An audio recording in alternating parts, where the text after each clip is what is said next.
नमस्कार दोस्तों, स्वागत है आपका द मिसिंग मिथ पर, जहां हम उन कहानियों और रहस्यों को उजागर करते हैं जो अक्सर समय की धूल में खो जाते हैं। आज हम एक ऐसे पर्व की गहराई में उतरने वाले हैं जो सिर्फ उत्सव नहीं, बल्कि हमारी आत्मा की एक गहन यात्रा है। नवरात्रि। ये सिर्फ व्रत और नृत्य का पर्व नहीं, बल्कि आपके भीतर छिपी असीम शक्ति को पहचानने और उसे जागृत करने का एक सुनहरा अवसर है। नवरात्रि, जिसका शाब्दिक अर्थ है 9 रातें, भारतीय संस्कृति का एक ऐसा अनमोल रत्न है जो हमें प्रकृति और ब्रह्मांड की सृजनात्मक शक्ति से जोड़ता है। यह सिर्फ देवी दुर्गा के 9 रूपों की पूजा का समय नहीं, बल्कि हमारे अपने भीतर के अंधकार को दूर कर प्रकाश की ओर बढ़ने का एक शक्तिशाली प्रतीक है।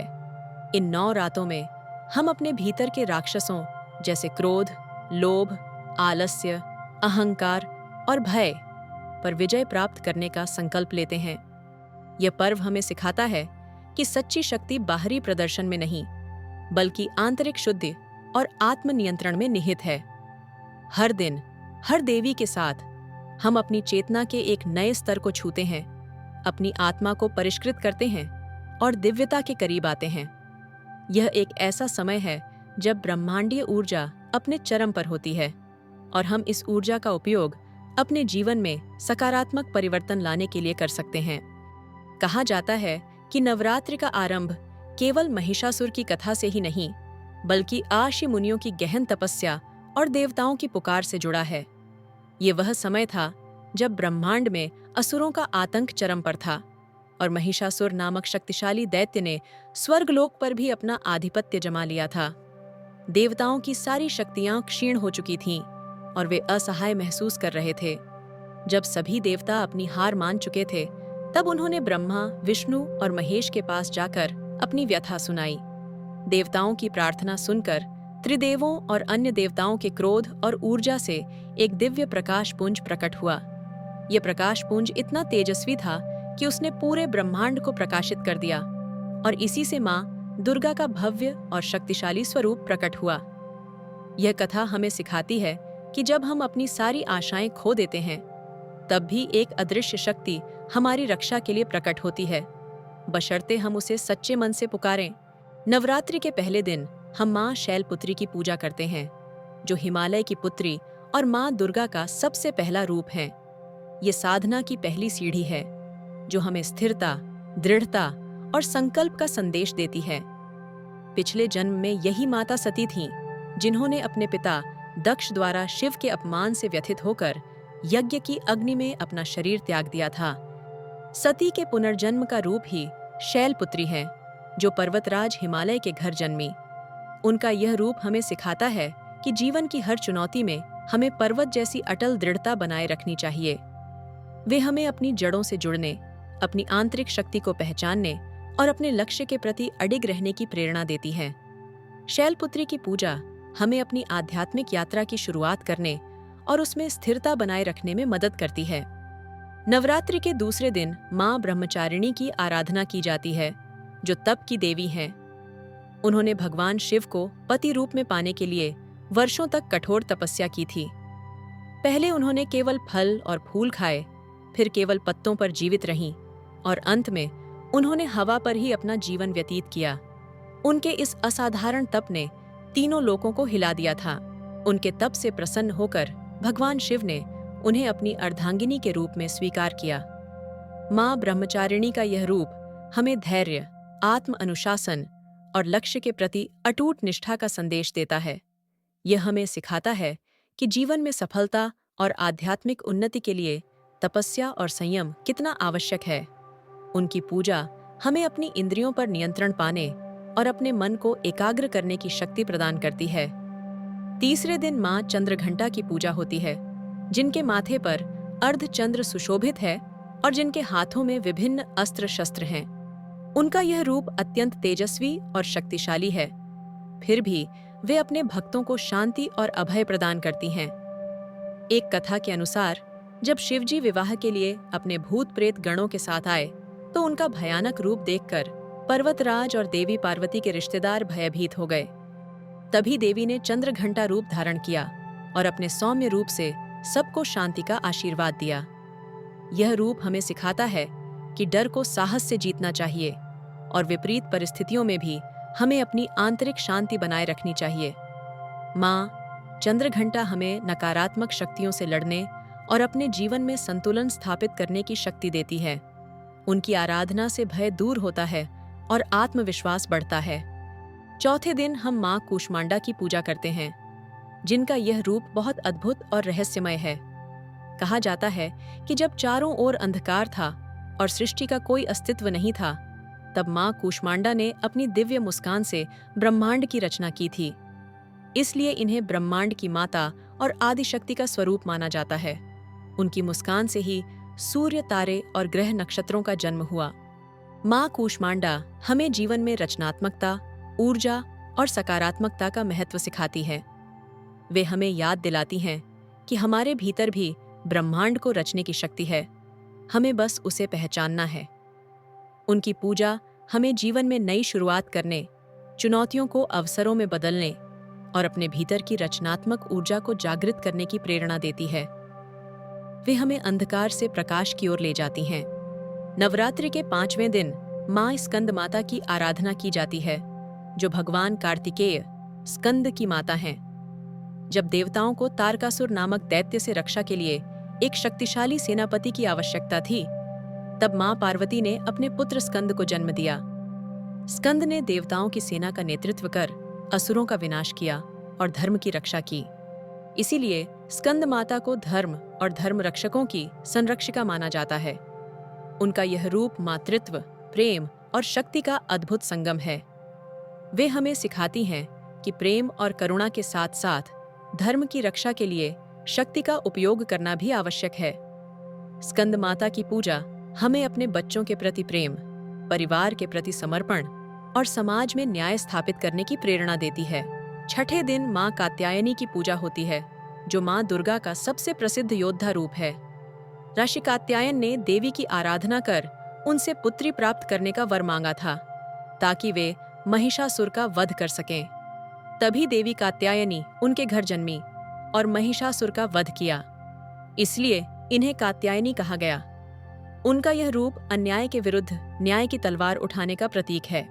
माँ कात्यायनी हमें सिखाती हैं कि अन्याय को कभी सहन नहीं करना चाहिए, बल्कि उसके विरुद्ध खड़े होना चाहिए। वे हमें अपनी आंतरिक शक्ति को पहचान कर बुराई का सामना करने की प्रेरणा देती हैं। उनकी पूजा हमें आत्मविश्वास, साहस और दृढ़ संकल्प प्रदान करती है, ताकि हम अपने जीवन में आने वाली हर चुनौती का सामना कर सकें और सत्य के मार्ग पर चल सकें। 7वें दिन माँ कालरात्रि की आराधना की जाती है, जो माँ दुर्गा का सबसे भयानक परंतु भक्तों के लिए अत्यंत कल्याणकारी रूप है। जब शुंभ निशुंभ के सेनापति छंड-मुंड ने देवी को घेर लिया, तब माँ ने कालरात्रि का रूप लेकर उनका नाश किया। इसी कारण इन्हें चामुंडा भी कहा जाता है। उनका यह रूप अंधकार, अज्ञान और नकारात्मकता का नाश करने वाला है। माँ कालरात्रि हमें बताती हैं कि अंधकार का नाश केवल प्रकाश से ही होता है और भय से मुक्ति पाने के लिए हमें उसका सामना करना होगा। वे हमें अपने भीतर के डर और नकारात्मक विचारों को दूर करने की शक्ति देती हैं। उनकी पूजा हमें बुरी शक्तियों से रक्षा करती है और हमें जीवन में आने वाली कठिनाइयों से लड़ने का साहस प्रदान करती है। यह रूप हमें सिखाता है कि कभी-कभी सबसे भयानक दिखने वाली चीजें ही हमारे लिए सबसे अधिक सुरक्षा प्रदान करती हैं।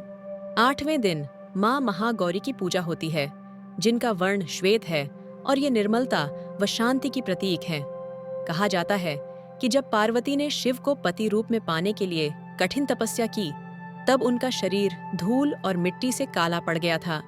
शिवजी ने गंगा जल से स्नान कराकर उन्हें पुनः गौर वर्ण प्रदान किया और तभी वे महागौरी कहलाईं।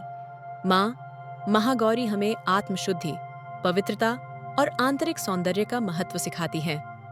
वे हमें याद दिलाती हैं कि बाहरी रूप से अधिक महत्वपूर्ण हमारी आंतरिक पवित्रता और निर्मलता है। उनकी पूजा हमें अपने मन को शुद्ध करने, नकारात्मक विचारों को त्यागने और जीवन में शांति व सद्भाव लाने की प्रेरणा देती है। यह रूप हमें क्षमा, करुणा और प्रेम का पाठ पढ़ाता है। नवरात्रि के 9वें और अंतिम दिन माँ सिद्धिदात्री की आराधना की जाती है, जो सिद्धियाएं और आत्मज्ञान प्रदान करती हैं।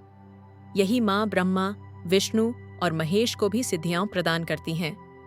शिव ने भी इन्हीं की उपासना कर अर्धनारीश्वर का रूप प्राप्त किया था, जिसमें उनका आधा शरीर देवी का और आधा शिव का है। यह रूप हमें पूर्णता और आत्मज्ञान की ओर ले जाता है। माँ सिद्धिदात्री हमें बताती हैं कि साधना की अंतिम मंजिल है आत्मज्ञान और ईश्वर से एकत्व। वे हमें जीवन के परम लक्ष्य को प्राप्त करने और सभी प्रकार की सिद्धियों को पाने की शक्ति देती हैं।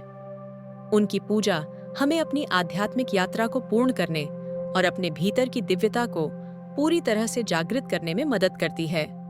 यह रूप हमें सिखाता है कि सच्ची शक्ति ज्ञान और आत्म साक्षात्कार में निहित है। नवरात्रि को 3 मुख्य चरणों में विभाजित किया गया है, जो हमारी आध्यात्मिक यात्रा के विभिन्न पहलुओं को दर्शाते हैं। पहले 3 दिन, ये दिन माँ दुर्गा के तामसिक रूपों शैलपुत्री, ब्रह्मचारिणी, चंद्रघंटा को समर्पित हैं। इन दिनों में हम अपने भीतर के अज्ञान, आलस्य और नकारात्मक प्रवृत्तियों पर विजय प्राप्त करने का प्रयास करते हैं। यह हमारे भीतर की अशुद्धियों को दूर करने और अपनी नींव को मजबूत करने का समय है। अगले 3 दिन, ये दिन माँ दुर्गा के राजसिक रूपों कूष्मांडा, स्कंदमाता, कात्यायनी को समर्पित हैं। इन दिनों में हम अपनी इच्छाओं, महत्वाकांक्षाओं और राजसिक गुणों पर नियंत्रण पाने का अभ्यास करते हैं।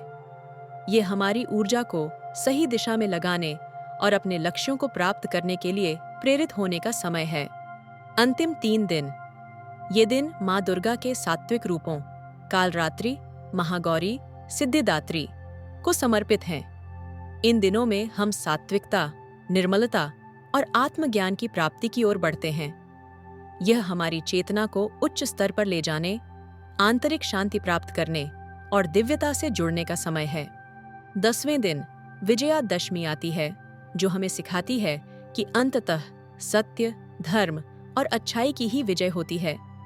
ये बुराई पर अच्छाई की जीत का प्रतीक है और हमें अपने जीवन में हमेशा सही मार्ग पर चलने की प्रेरणा देता है।